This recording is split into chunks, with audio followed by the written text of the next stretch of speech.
There was one rule I learned too late. If you see them, do not cut the line. Do not step in it. If you think you can squeeze through, if you think it's nothing, don't. I didn't know that. I'm telling you because I didn't know. I ran away.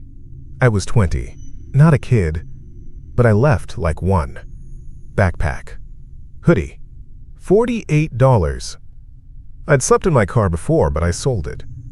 I figured I'd get far on buses and rides and odd jobs.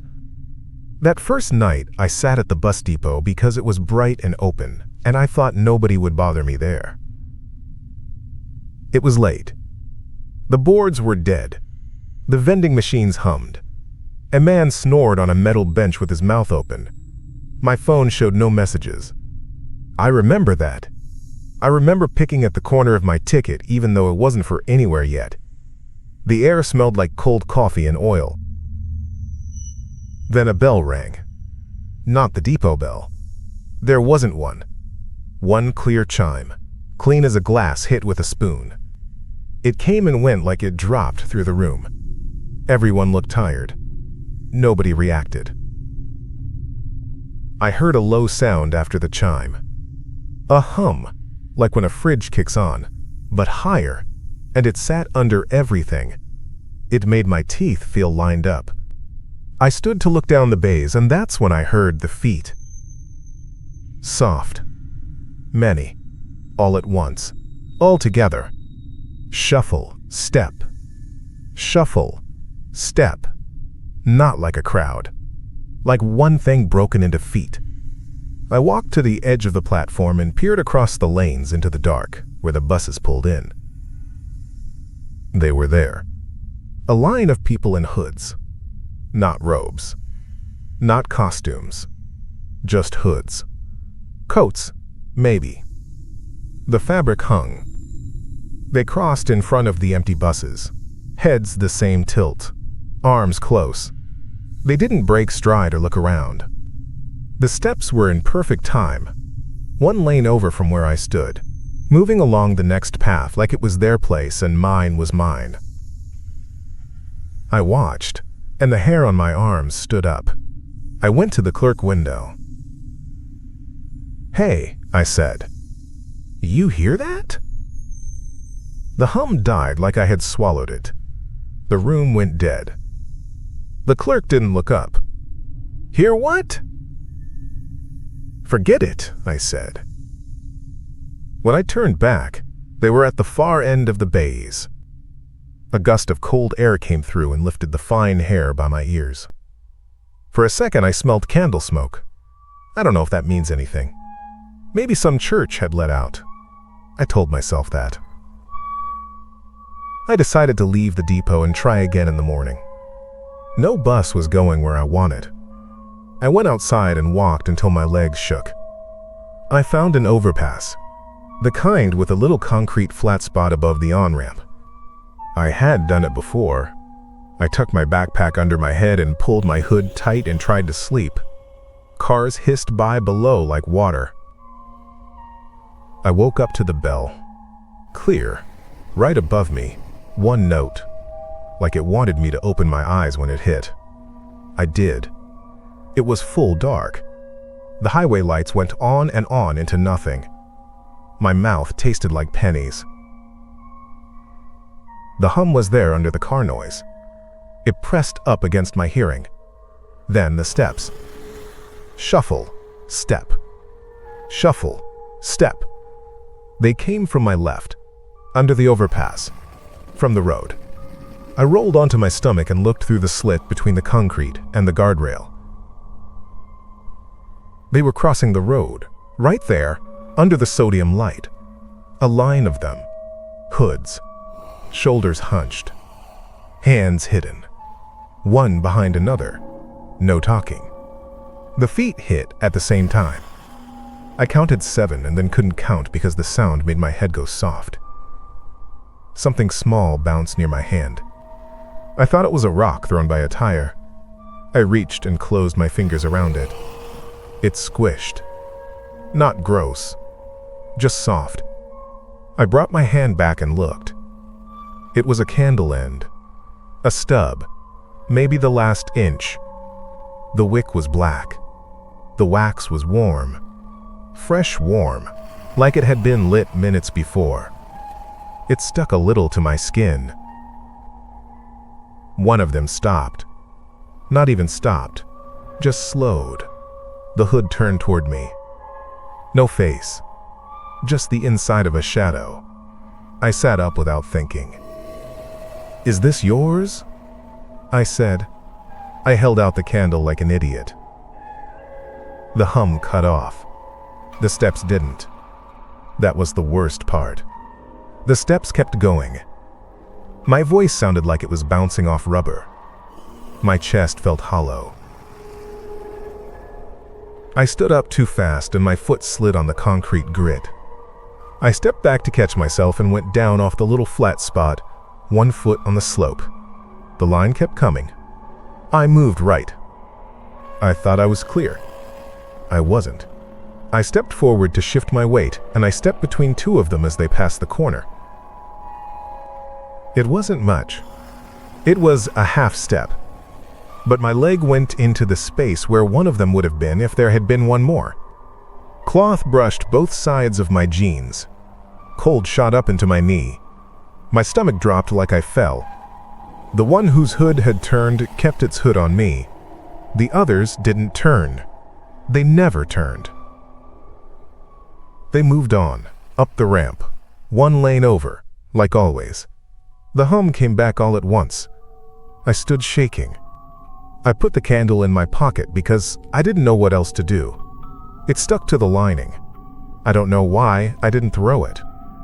I should have thrown it. I booked a ride on my phone with the first driver who accepted. I waited by the ramp where it was almost lit. A truck rolled by. The hum sat in the gap between gear changes. When the car pulled up and the guy leaned to unlock the door, the steps were still there, on the other side of the barrier, matching my heartbeat. "You okay?" the driver said. He was young. He wore a knit cap. "Yeah," I said. "Can we just go?" The hum clicked off on the word. I saw him blink. He turned the radio up. It didn't help. We went north. I watched the dark shoulder of the highway. Behind the guardrail I saw movement. Not really shapes. Just that regular shift, like coats catching the wind. Steady and steady. Lane for lane with us. 1 lane over. Not running. Keeping up. I pressed my hand on my pocket where the candle sat. I felt heat through the fabric. "Where you headed?" the driver said. He kept checking the mirror. "Anywhere," I said. The hum vanished. He glanced at me like the silence was a trick. I tried to talk about nothing. He asked if I was from around here. I said I used to be, and the hum came back even louder when I shut up. We both pretended not to notice. He scratched his arm. I stared. We stopped at a rest stop because I wanted a bathroom, and also I wanted to see if the steps would stop if I went inside. The driver said he'd wait by the pumps. He didn't want to go in, and I didn't blame him.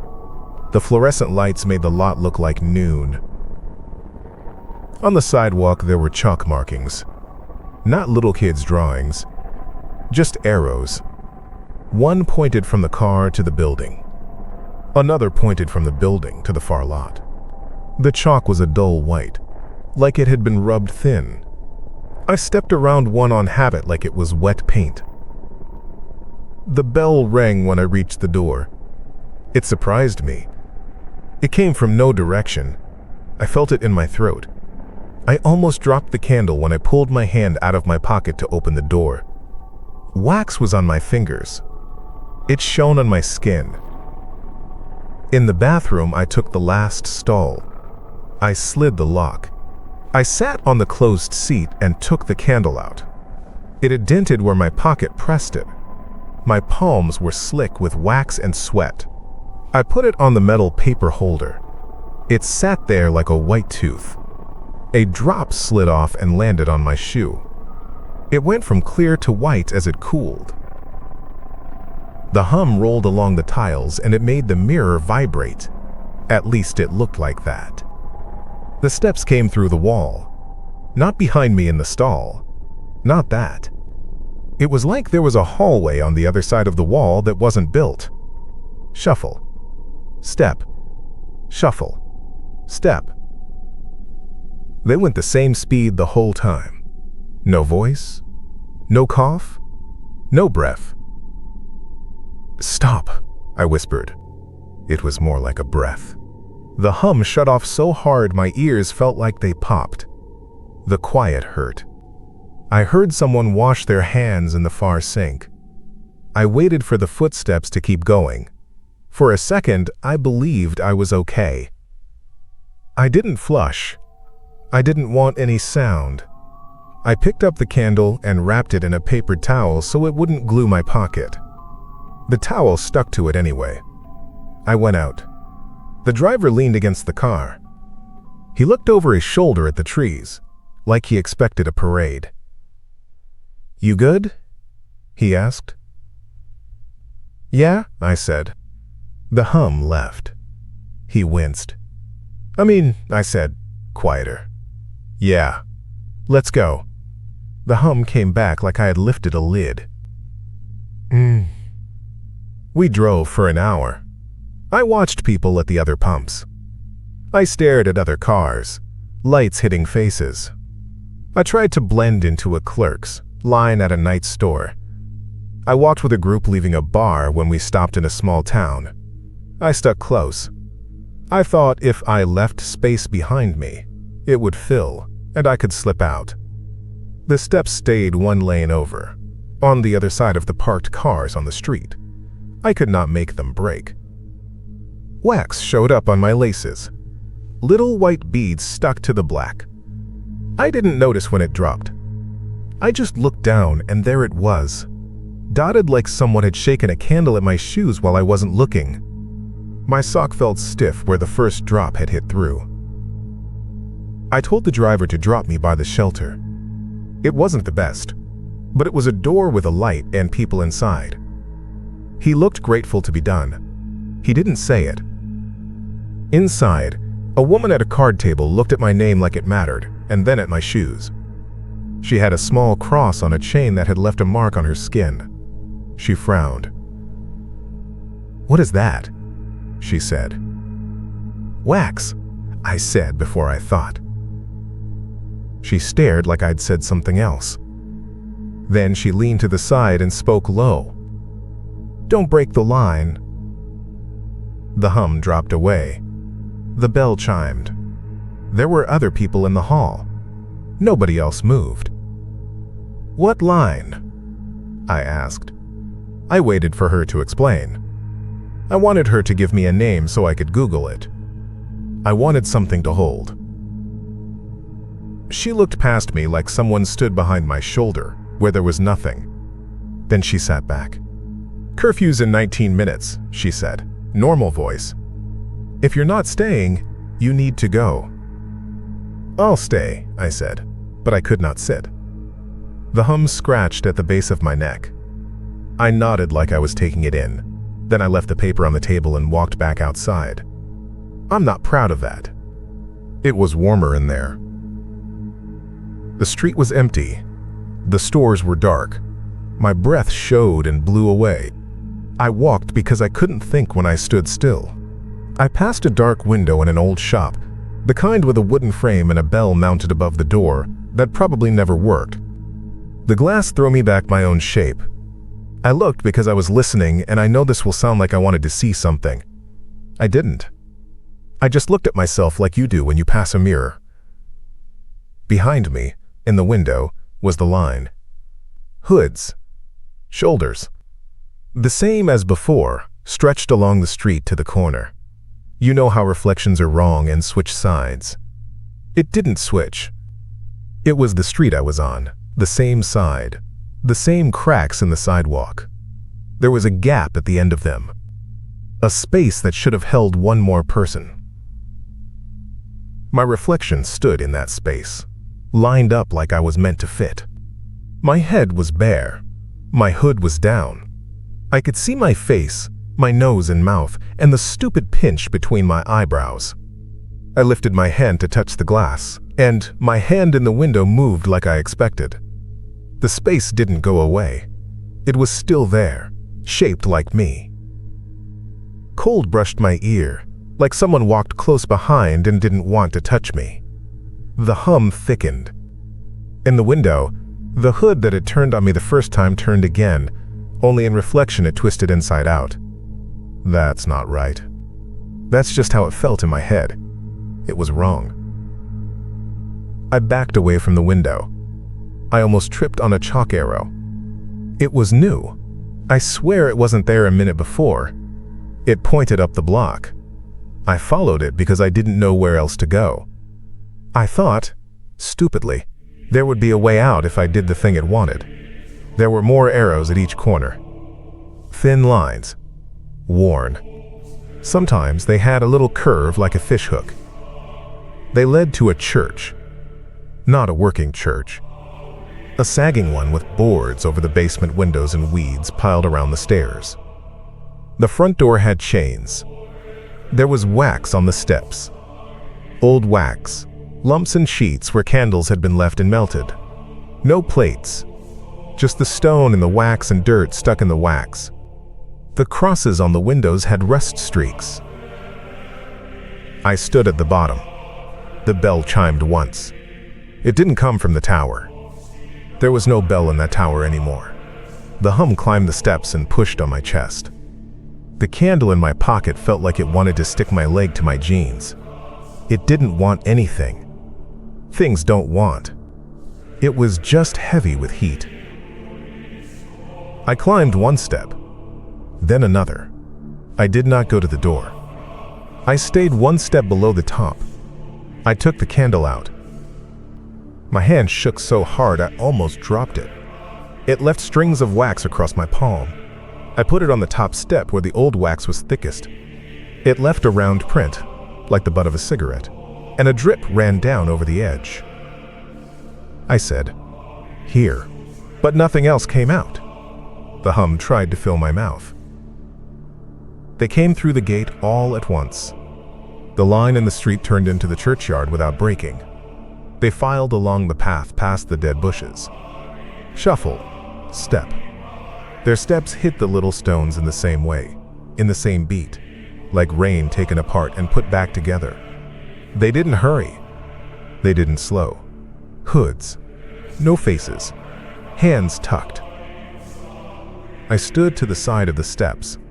I could have run. I didn't. If I ran, the first would turn and I would cut across them, and I knew, with the same knowing that tells you when a stove is hot, that if I cut them again I wouldn't be able to say my own name. I kept my feet where they were. I didn't step into the place on the steps where the candle sat. I didn't stand where they would have stood. The first in line paused at the edge of the top step. The hem of their coat brushed the candle and the wick tilted.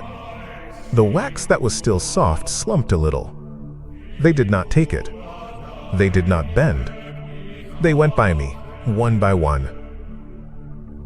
When they brushed me, if that's the right word, it went through my jacket. It went through my shirt.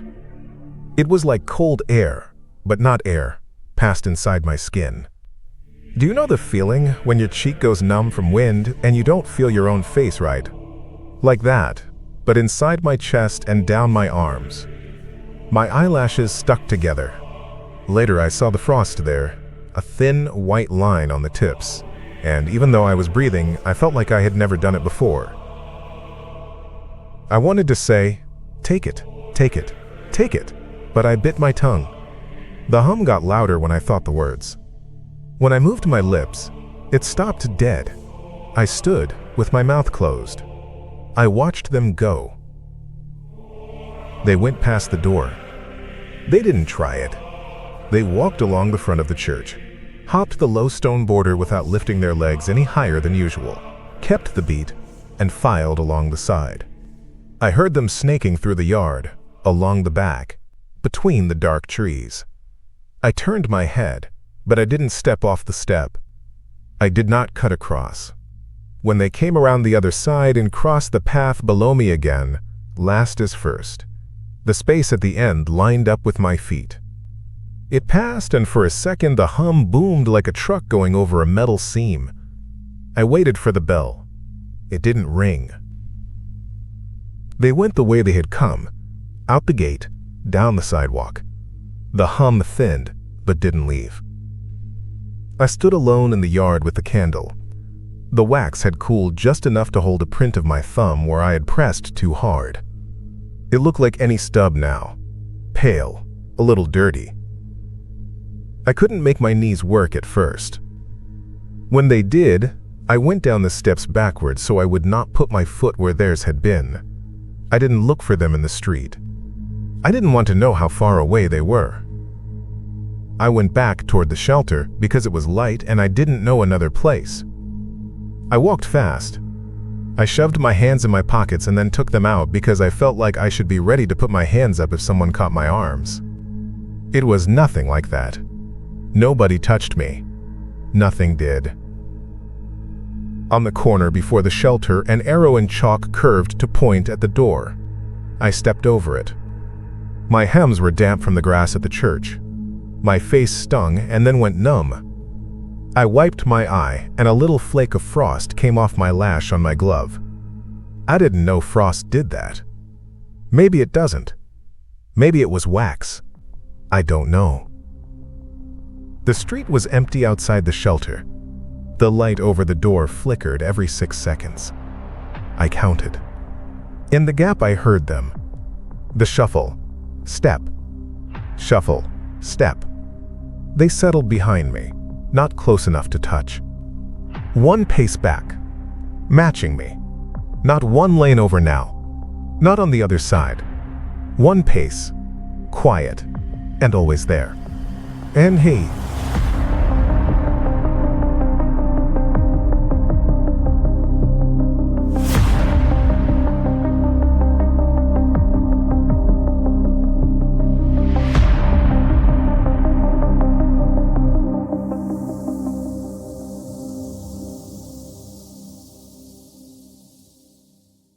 don't just sit there. Subscribe. Hit like. That's how you show me you're still out there. Do it now, before the next story starts without you. See you in the next one.